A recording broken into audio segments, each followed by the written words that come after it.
Hi, this is Jody with Harvested Health. I'm picking up on part 2 of the enzymes. Basically, I left off on, I wanted to break down what an enzyme was. It's basically a protein molecule that's going to accelerate the chemical reaction of other substances without itself being destroyed or altered upon completion of the reaction. So, from a scientific perspective, brings up the question, well, if an enzyme is simply a protein molecule, why can't we make it synthetically? Okay, seems to be the big thing. Let's improve upon nature. Yet to date, no one has successfully created an enzyme from synthetic material. Okay, there is more to enzymes than what a lab is going to be able to synthesize. Dr. Howell observed enzymes giving off almost a luminescent glow as they work. So he was famous for his statement that life itself could not exist without enzymes. Okay, he surmised that there's a vital force inherent to all living beings as demonstrated by enzymes. So enzymes basically speed up, slow down, or stop all chemical reactions. They're specific in how they're going to work on whatever they're working on. So like a lock and a key system, the food is the lock, the enzyme is the key. Okay, that key is going to precisely fit into that lock. So there's several groups of enzymes that can be classified. Okay, there's hydrolytic enzymes, which are digestive enzymes that are made, to break down and digest your food. Then you got food enzymes that are found in raw, uncooked foods. You got metabolic enzymes that are made by cells in the body to carry out their duties. There's a whole bunch of subcategories that food enzymes, but really there's 4 general enzymes that are relevant to our common food groups that most people are going to eat. You got amylase, which is going to break down your starches, grains, starchy vegetables. Cellulase breaks down plant fiber. Lipase splits apart fats and oils into fatty acids, and then you've got protease, which is going to break down protein into an amino acid and small chain peptides.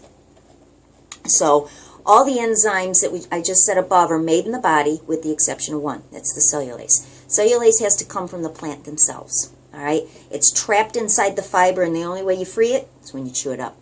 Most of us wolf our food. We swallow half of it whole. You're not unlocking that cellulase to break down the plant fiber in the digestion. So consequently, those are the people that say, I can't eat raw foods, salads, they bug me, they make me bloat, I get gassy. Try chewing it better. A lot of people that have really weak digestive systems that have been stressed out, they got some other issues going on, inflammation, that kind of thing, they tend to do better with juicing their fruits and vegetables. The juicing process actually is going to extract the cellulase from the fiber. Yet the plant fiber is helpful for roughage for the colon, so there's no reason not to use your teeth. God gave you folks. Chew your food. The more the food is bathed in saliva, the better your digestion experience is going to be. And I promise you, once the food leaves your stomach, or leaves your mouth, your stomach has no teeth. So the next statement bears repeating over and over and over again. All raw, uncooked food contains the exact type of enzyme and the amount of enzyme needed for you to digest it. Okay? We've all gone to the grocery store, get a bag of apples, bag of oranges, whatever, get one home, get it home, find you got a bad one in the bunch, right? We go, Yet, that's proof positive that the enzymes are hard at work in the fruit, okay? There are specific times when the fruits should be harvested and eaten, so if they're eaten too early, they're not ripe. The vitamin, mineral, enzyme content, they're going to kind of fall short. When our metabolic enzymes, which are those that are made by the cells in the body, are shifted from their natural cellular use and called to help digest cooked foods, especially when these enzymes are drawn from your immune system, you know what happens?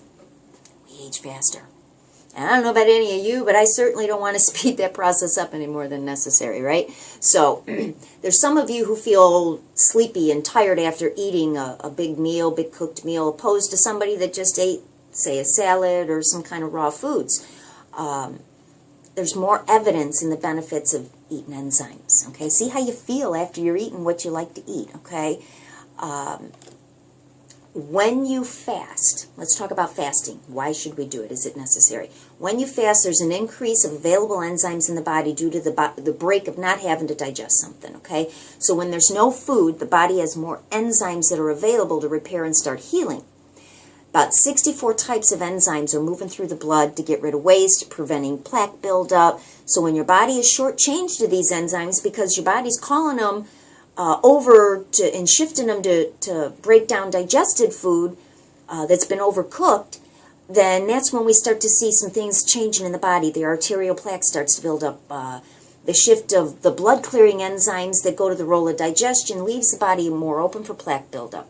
Dr. Howell noticed that his leukemia patients, that when they went into remission, when they were fasting from cooked foods, they got them out of their diet and just primarily focused more on raw foods, okay? Leukemia is cancer of the blood.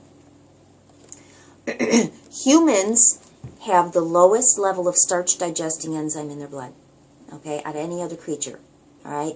So we've got the highest level of these enzymes that show up in our urine. When I do a QFA analysis where I'm testing your blood or your urine and your saliva, I can see some of these things.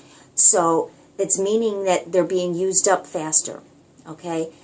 Evidence that these low enzyme levels are due to large amounts of cooked starches that we're eating. We're eating starches for breakfast, usually cereal, breads, bagels, okay, donuts, cookies. Then we're having some kind of a sandwich for lunch or some kind of bread, starch, something involved there. Same with dinner, starch overload, all right?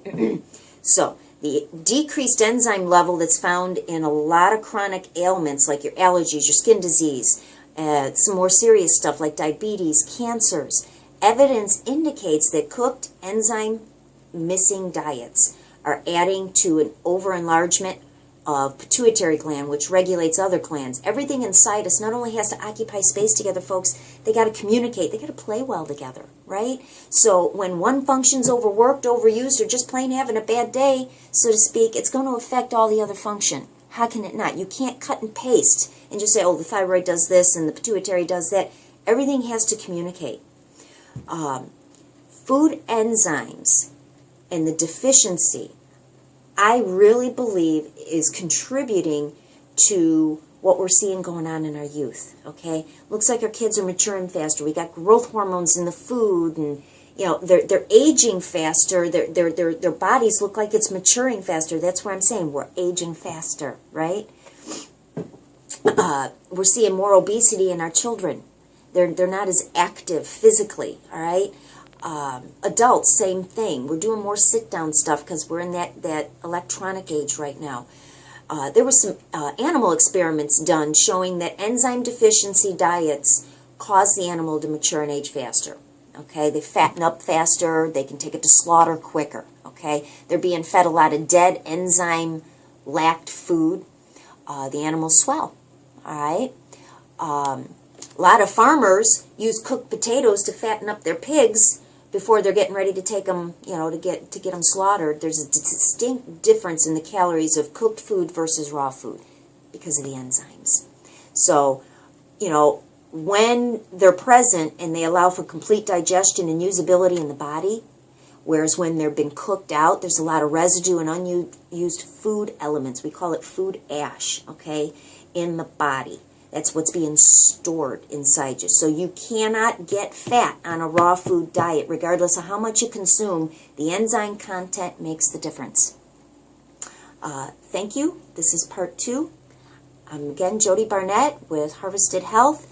If you click on the link below, please like and subscribe to my page. Feel free to share this on your social media sites. But if you want to sign up for services with me, I can do consults over the phone, see you in person. Go to the links below on my website. You can prepay for those services. When I get notification, I give you a call. We get you scheduled. We get things rolling. Thank you. Healthfully yours. Have a great day.